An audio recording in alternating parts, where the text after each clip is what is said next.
Fox team coverage of Florence's impact across North Carolina. Steve Harrigan is in Beulahville. Rick Leventhal is standing by with the latest from Leland. But first, we go to Leland Vittert in Chinquapin, North Carolina. Leland?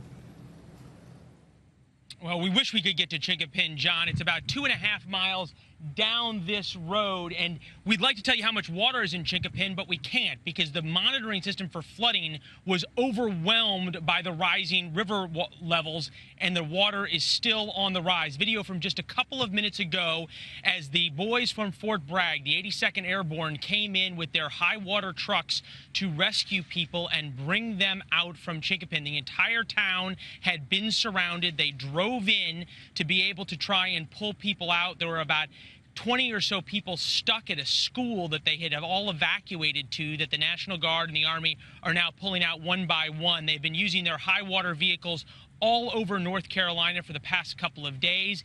In fact, some people they have had to pull out and then put on life flight helicopters over the past couple of hours. In addition, of course, to the U.S. Army, there are volunteers from around the country, but specifically a lot of guys from North Carolina who have come in, putting their own lives on the line to rescue people.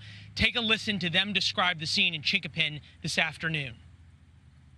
Everything's gone. Everything's flooded. The whole town of Chinquapin's flooded. You can't tell where you are. We had one guy with us. We did not know where we were or how to get back. It's just total. Everything's flooded. It's one thing for neighbor to help neighbor. It's another thing for stranger to put their life on the line to save another stranger. What's going on here? What's different about North Carolina? What goes around comes around. You do the right thing for your neighbors.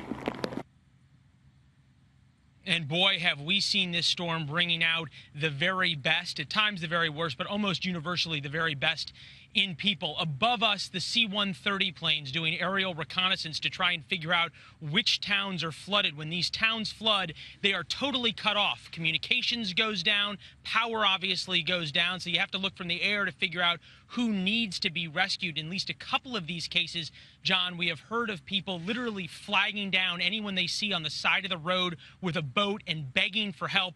That was the case here, and that's how those families got out this afternoon. John? Wow. Leland Vittert near Chinquapin. Thank you.